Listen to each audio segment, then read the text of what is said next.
Good morning. It is a beautiful summer day, which reminds me, Merry Christmas. It's the Spirit's still there, all right? It's still alive.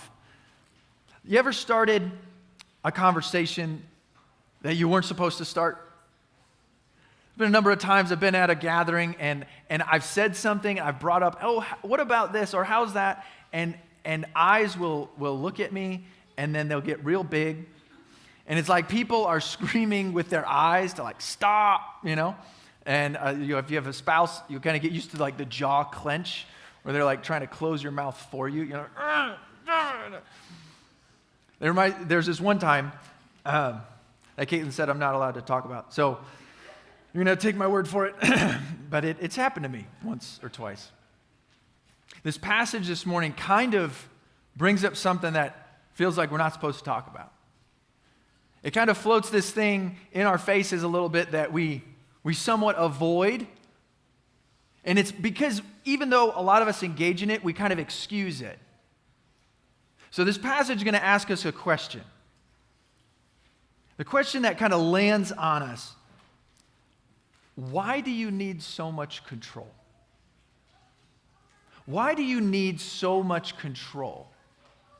You and I are constantly trying to control things we shouldn't be trying to control. We do this all the time. We do it way more than we should. Timelines, people, opportunities, the circumstances that sort of happen. We try to control way more than we should. Why do you need so much control? And see, that's not something that we're allowed to ask people. Hey, why are you so controlling?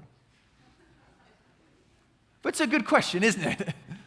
Something we need to wrestle with. Ecclesiastes 6, verses 10 through the end of chapter 7. We're going to be taking a look at this, and the preacher, King Solomon here, he calls himself the teacher, the preacher. He's going to model for us, what does it look like for controlling people?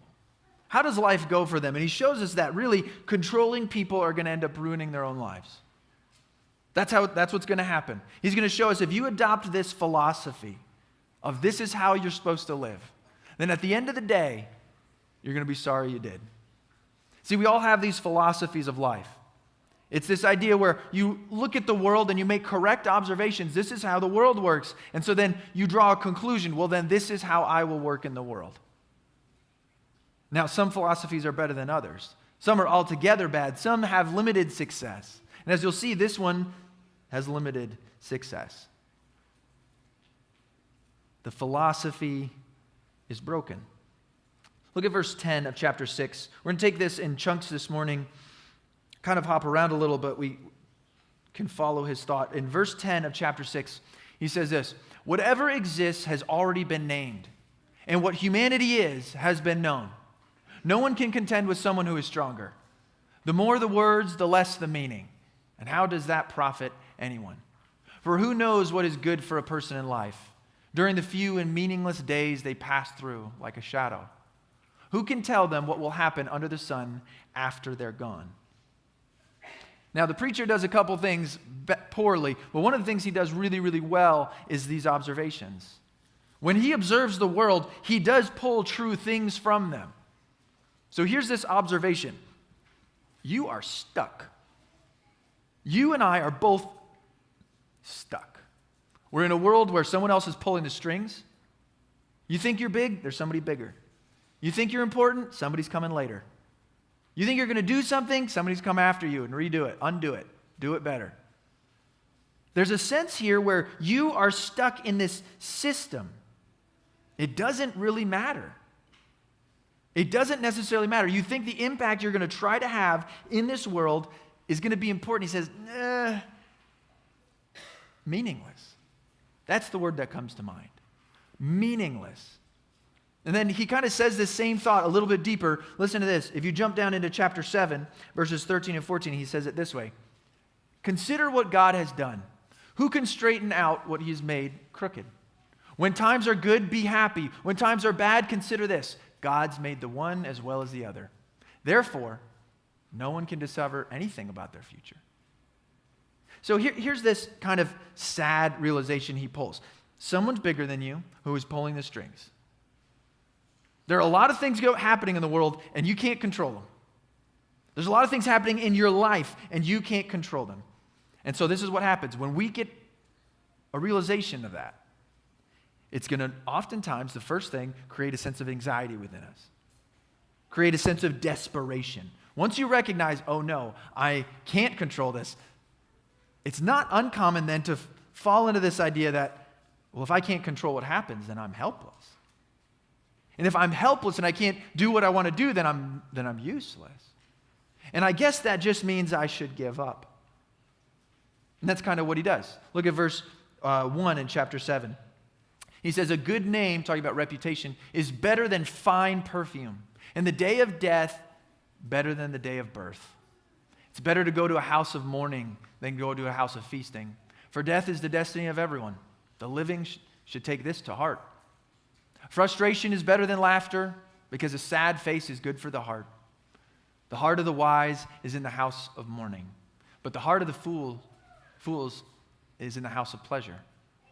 It is better to heed the rebuke of a wise person than to listen to the song of fools. Like the crackling of thorns under the pot, so is the laughter of fools. This too is meaningless. So here you watch King Solomon he goes all Eeyore on us, right? He falls down. This is his emo phase, okay? He's just going to be like, it's not. There's no point in life, right? It's pain. I feel deeper than most people, right? Yeah. And as he falls into this phase, he points out, look, death is real. I can't get away from it. Therefore, death removes meaning from life. If death is the end there is, all these things, this laughter, this joy, what's the point? Why go to the effort? Why go to the work? It's meaningless. It's meaningless. It's empty. I'm not going to get there. You're not going to get there, so let's just give it up. And so then he sulks. Now, there's a couple of ways to sulk. All right, the first way we oftentimes put aside, and we're like, this is no good. Oftentimes people will fall into sulking and they'll say, life has no meaning. I get hopeless and desperate. And what that looks like is I'm just going to give it all away. I'm going to numb it, right? So I'm going to lean on the bottle. I'm going to go to the pills. I'm going to go to the substances. These sorts of things that takes the edge off. And now I don't have to deal with this internal pain of emptiness. Okay, that's one way to do it. And as a society even, we say, this is a bad idea. This is a bad idea. Don't do this. Now, Christian worldview obviously has deeper reasons for that, but even just from a general human moral sense, we say this is no good. But here's a much more acceptable form of sulking. You go to the other side and you say, okay, instead of the giving up, instead of the numbing, this is what I'm going to do. I'm going to double down on how much control I can have. Tell you what, I'm going to really get after it, because the more I can control, then the more control I have. And the more control I have, the more meaning I can put in my life. See how important I am now? See, this soothes me. And what we do is we chase. We become legalists. Because if I'm a legalist, what does that mean? It means I get to control you. You're not allowed to do that. No, you have to do it my way. You have to do it like I said. We overcommit to good things like work, even church involvement. Like maybe it's fitness, maybe it's the community at large. You commit into these things. Why? Because it soothes my anxious heart that I have control over this little universe. And here's a little red flag for you, okay? It's really hard to see our blind spots, right? And so when this happens, here's a little red flag for you. Watch when you get angry about dumb stuff. That's a really important red flag that pops up. Because what will happen is you have your little universe, and you exert your control in that little universe. It makes you feel good. And then people, intentional or not, they enter into that universe and they change something, they move something, they do it their way, and you realize, I'm losing control. And generally that threatens that little manufactured peace you have. So now, you're an angry person in a little universe. You're trying to avoid a very painful truth that we all try to avoid. That we control very little. And what we do control, we control for a very limited time. That's very uncomfortable. That's very uncomfortable. The preacher has one more observation to make, all right? He's going to add this. He says, this wisdom, this philosophy I'm describing, You're going to enter into the world. You're going to say, I'm going to control these things. I'm going to get ahead. I'm going to set up my universe, and that will help me feel better about everything. And he says, it doesn't work all the time. It really doesn't work as much as you want it to. This is what he says, verses 7 through 10 in chapter 7. He says, extortion turns a wise person into a fool, and a bribe corrupts the heart. The end of the matter is better than its beginning, and patience is better than pride. Do not be quickly provoked in your spirit, for anger resides in the lap of fools. Do not say, why were the old days better than these? For it is not wise to ask such questions. He's saying, look, once hardship comes, once opportunities change, people give this stuff up way easier than you'd think. So you say this, oh, I'm going to control. I'm going to control these things. If I can't control it, I'm going to push it out. He says, really, once you start poking that, it deflates pretty quickly. You flash a little money in front of somebody, they can fall over. They get a little angry, they're going to make different decisions. They have this come up, and they're singing a different tune. They get married, this happens, they change, and all these people who agreed to be in your emo band with you, all these people who were on board of your miserable, life is terrible, it just doesn't last. People don't commit to it. This wisdom, if you're honest, it really doesn't last. It doesn't work out how you should. But he says, overall, the people who do commit to this kind of wisdom, this sense of like control, and I'm going to get after it, I'm going to be determined, I'm going to control everything I can control, and maybe some things I shouldn't try to control, I'm going after them too. He says those people actually, it kind of works out for a lot of people. In a certain sense, they do get ahead, right? He gives that observation. Look at 11. Wisdom, like an inheritance, is a good thing. It benefits those who see the sun. Remember we talked about life under the sun, and there's life above the sun? Nobody remembers Elliot's sermon? This side remembers your sermon. They were very moved by it. This side has no idea. Talks about how under the sun, this is the broken world we live in. He's saying, so there's a wisdom that sort of seems to work in this world. It kind of gets ahead. Wisdom is a shelter, as money is a shelter. But the advantage of knowledge is this: wisdom preserves those who have it. What kind of wisdom is he talking about? This under the sun wisdom. At first glance, you're like, oh, he's saying follow God's ways, it'll work out for you. That's what it seems like he's saying. But you got to remember, Ecclesiastes is full of sarcasm, full of irony. If you were to take the book of Proverbs and lay it out, you'd say, okay, this is God's wisdom. He wants us to live this way. This is how God's wisdom directs our life. And you can take Ecclesiastes and write it on the opposite side of that. This is Ecclesiastes. This is man's wisdom.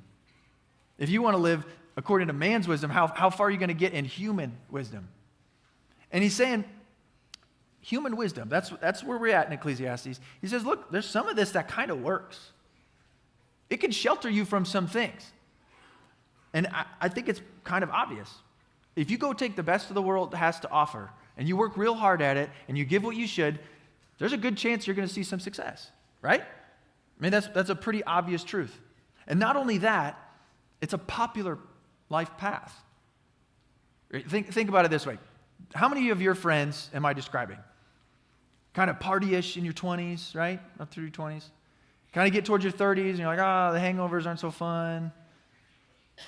I think I want more money than I do on a party. Kind of lean toward that. Get a little more disciplined. Then you kind of start eking out of the 30s and the 40s. You go, man, self-improvement would be better. I'd like to be a better person. Get more disciplined about those things. You get involved in some stuff. Maybe it's sourdough. You're going to run a marathon, right? There's a number of them. Get into Peloton, whatever. So there's these little tribes, and people are like, I'm going to do this. As they do that, they experience some success, right? I'm going to go back to school. I'm going to get this degree. I'm going to start that career. They chase some things. It builds. And they work hard. And they make progress. And then along the ways, coming out of 40s, 50s, people start to usually get hit with something. Most people usually just have something. Maybe it's cancer. Maybe it's a death.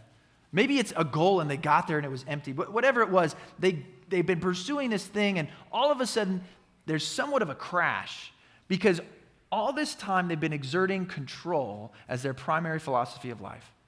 If I was just more disciplined, if I just tried harder, if I just had better opportunities, this would all work perfectly for me. And then they get to a point where they realize, I've done all this stuff that I could, and I still don't have control. And so you deal with that.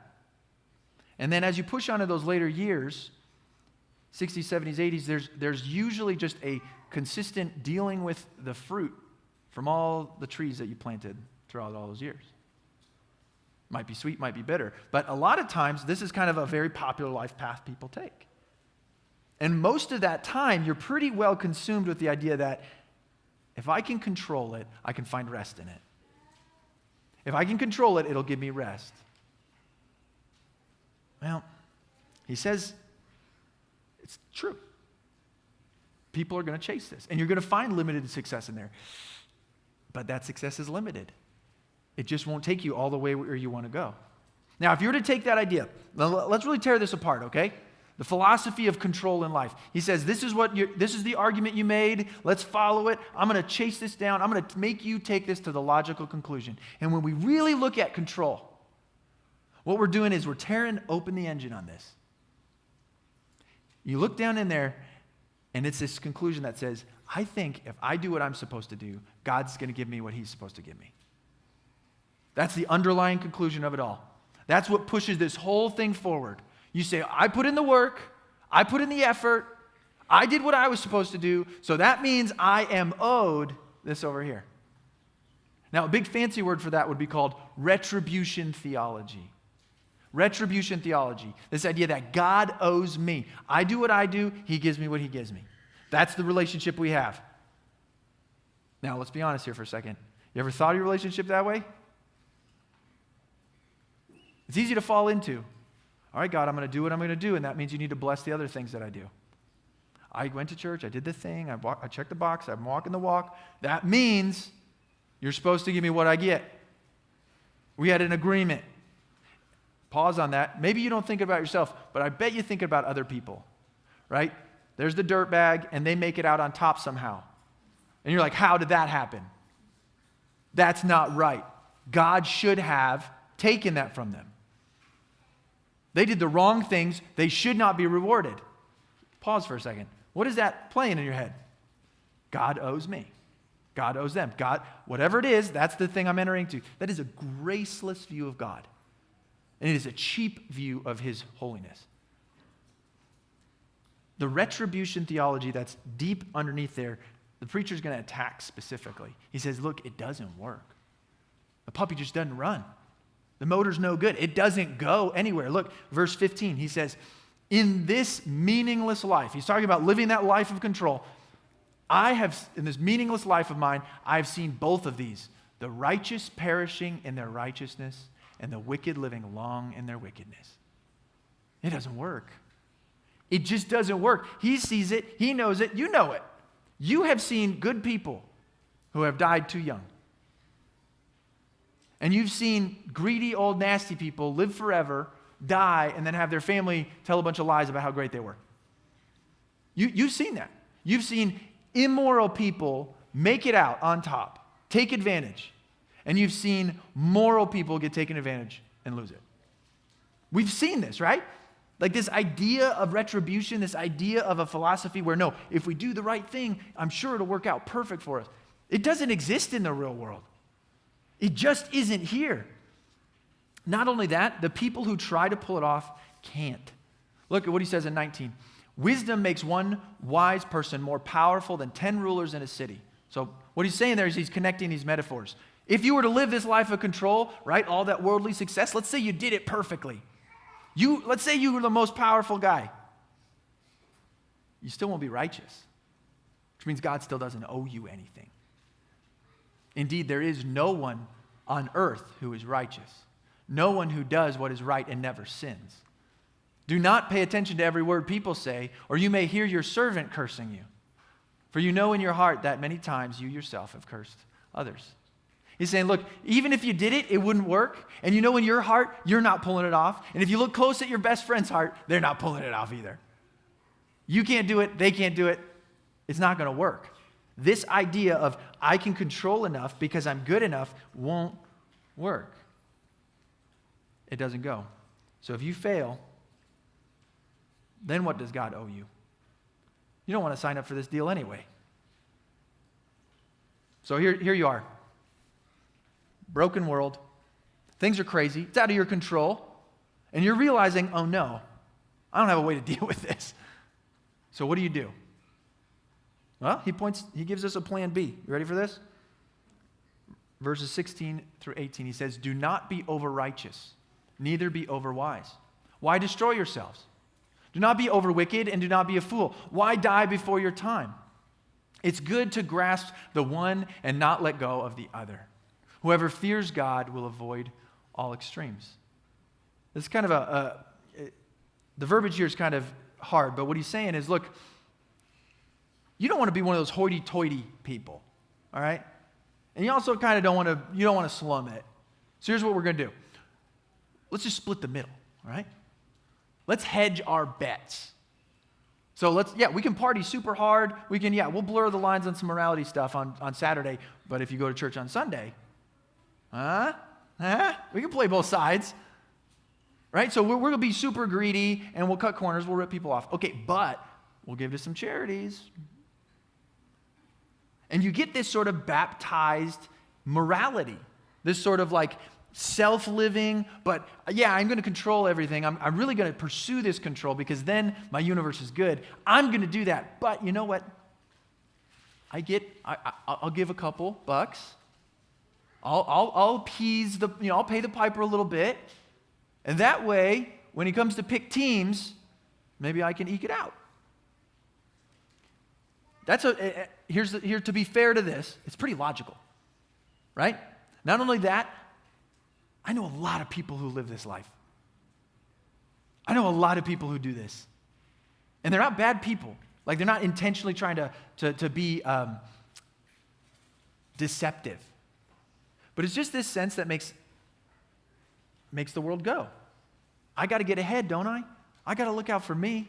I got to fight for my own. And then I'm also hearing this Jesus stuff. So I guess we'll just mix the bag, all right? It'll increase my odds. So where does that leave you? If that's the truth, if that's the summary, everyone's evil, no one's really going to make it, so try not to be the worst, but also try not to be the best. That gets too much attention. I guess you just have to press forward from there. That's what this world is going to be. Now, here's the thing. If you do that, it just won't make sense for you. That's what he says in 23 and 24. All this I tested by wisdom. See, I took all this philosophy, I took all this wisdom, this man's wisdom, and I looked as hard as I could at this. I am determined to be wise. I'm going to live this out to its perfection. But this was beyond me. Whatever exists is far off and most profound. Who can decipher it? It's most profound. The Hebrew on that is deep, deep, which I think is funny. Deep, deep. It's as deep as I'll never get there. If I use this to look through things, I can't crack the code. I can't understand it. Life still doesn't make sense. I still have this desperation. I still have this anxiety. And guess what? I still can't control anything. It didn't get me further down the road. He goes on, verse 25. So I turned my mind to understand, to investigate, and to search out wisdom and the scheme of things, and to understand the stupidity of wickedness and the madness of folly. Now this verse is pretty awkward grammatically, but the main kind of thrust here is that he's just very passionate. The way he's like stacking verbs on top of verbs. He's like searching and understanding and trying and grasping and going, and I just want to know. I'm going to look at it all. I'm going to look at the wickedness. I'm going to look at the righteousness. I'm going to look at your path and what he's doing and what they're trying. I'll look at it all. And I'll be super honest about what's actually working. And at the end of it, he just has this weight on his soul. That's what you get from this verse. There's just this heaviness. He's like, I just want life to make sense. I just want some answers. I just want rest. Have you ever prayed that? Have you ever just prayed, God, I don't want that. I just want rest. What I'm doing isn't working. It's making things worse. I just want rest. The conclusion of this wisdom fails him. It leaves him more twisted than where it found him. So he follows this. Okay, the control thing leads me into this like hyper active, hyper anxiety thing. I'm trying to reach into life. I'm trying to grab more than I should. It makes me question all these good things and make life look miserable. And even when I'm honest about it, it's not working. And at the end of all of that, this is where it takes him. Looking down at everyone around him.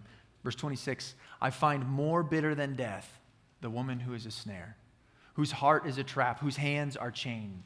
The man who pleases God will escape her, but the sinner she will ensnare. Look, says the teacher, this is what I've discovered. Adding one thing to another to discover the scheme of things. While I was still searching but not finding, I found one upright man among 1,000, but not one upright woman among them all. He has this idea that if I was to work through life this way, it would make me happier. But what he finds is it actually makes me more and more miserable. It hurts me, and now it's hurting everybody around me. If you view life as something you have to control to get where you need to go, then what happens is you end up kind of hating people because you can't control them. There ends up being a bitterness, a wrestling, even with those people that you love. You resent because you're trying to do something and you think it's for their good, but they can't make it. They can't make it happen, so it must be their fault. And that bitterness grinds at you. And you just end up looking down at everyone. And in particular, King Solomon has some things to work through. He doesn't view any woman positively. He's like, I went through everybody, and yeah, every once in a while I stumble across a good dude, but I haven't found a woman that I liked.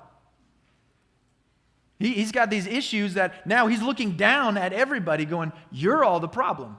If you all would just get in line with what I'm doing, I could control this. I could make this right, but it's your fault. That's where it leaves him. Bitter, helpless, broken, empty, and still not controlling anything. Still out of control. Still broken. And he leaves us with this cliffhanger. Ready for this? Verse 29. This only have I found. God created mankind upright, but they have gone in search of many schemes. If you're going to try to fix your desperation or your anxiety with effort, schemes, or control, you're going to hurt others, you're going to hurt yourself, and you will live with a frustrated longing. That's the truth. That if you're going to try to fix your desperation and your anxiety through your own effort, through your own schemes, through your own control, you will hurt others, and you will hurt yourself, and you will live with a frustrated longing. And I think most of us, if we're honest, know exactly what that feels like. Do you feel this verse? Have you ever felt this verse? Where he goes, after all that, really, honestly, the only thing I'm walking away with is that maybe I'm the problem. Maybe it wasn't God's fault. Maybe it's not your fault. Maybe it's me. I don't want to point this out. That's not true, I do. But you're the common denominator in all your problems. You are. You've been there. For every one of them. Now, I'm not saying all of them are your fault, but probably some, right? There's probably a hefty sense of responsibility. Maybe the problem is me. So we fast forward to the New Testament. You meet this guy, Jesus.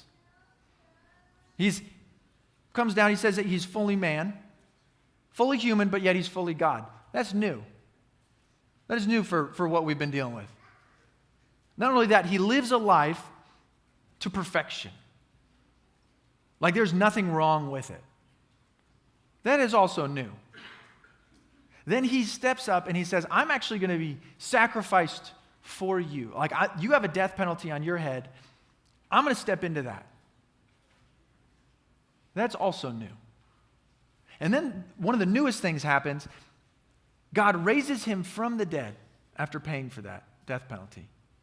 And so God has this sort of package deal here where he says, okay, so that death that you owed can be paid off, and then the new life that you need can be given to you through my son. He says, but what needs to happen here for you to experience how good this good news really is you really have to stop trying to find the meaning elsewhere. You really have to stop trying to trust these other things to be what only I can be. And so there's this guy named Paul, and he really hates this idea. He sees people adopting that concept and then living by it. And he really hates those people because, get this, they're not controllable. They're not following the control that he had in his little legalistic thing. So now he's upset with this. And in fact, he hates them so much, he gets legal premise to hunt them. Paul, the bounty hunter, on the road, on his way to kill more Christians. And what he doesn't anticipate is that Jesus himself interrupts this, changes the plot, blinds Paul temporarily, changes his heart, and the biggest persecutor of the church becomes the biggest proponent of the church. All of a sudden, the worst mercenary against the faith is now the biggest missionary for the faith. And now, you have this best missionary, right? And the best missionary, one of the best things he does is write these letters. And the best letter is the letter to the Romans. And in the letter to the Romans, I'd argue the best chapter is chapter 8. And so the best missionary with the best letter, the best chapter, at its best swell, talks about the best news. And this is what it has to say about this good news for us today. And we know that in all things, God works for the good of those who love him, who have been called according to his purpose. We know that in all things, let me break that down for you, okay? This is a complex Greek word. It means all. All of it. Big one. Everything. It means all. All things are working together.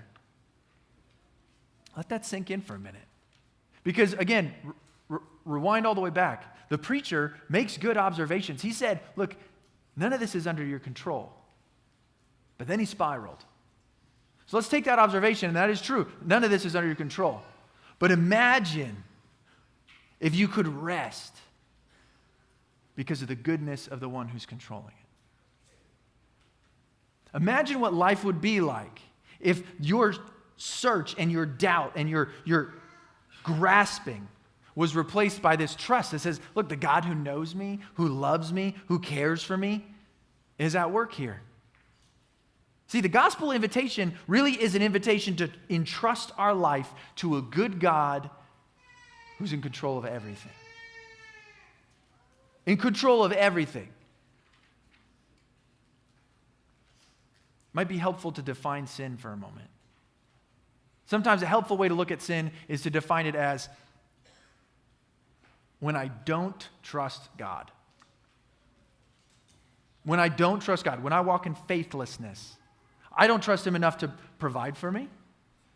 I don't trust him enough to say that his way is best. I don't trust him enough to say that this is going to protect me enough.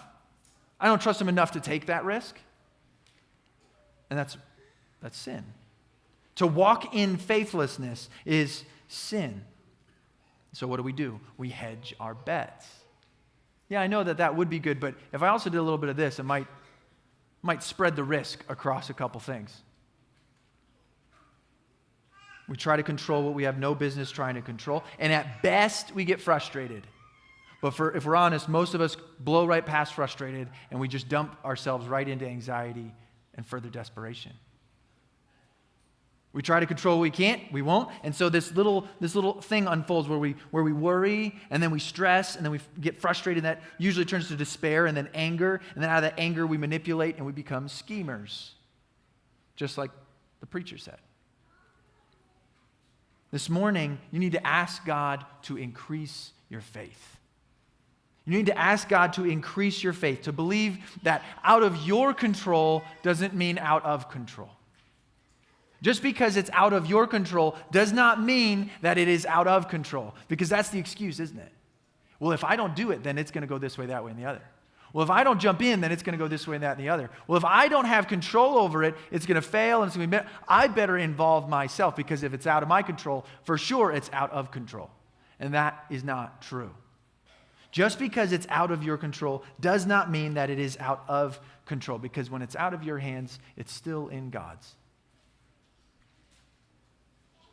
That's a hard thing to remember in the heat of the moment, but it's true.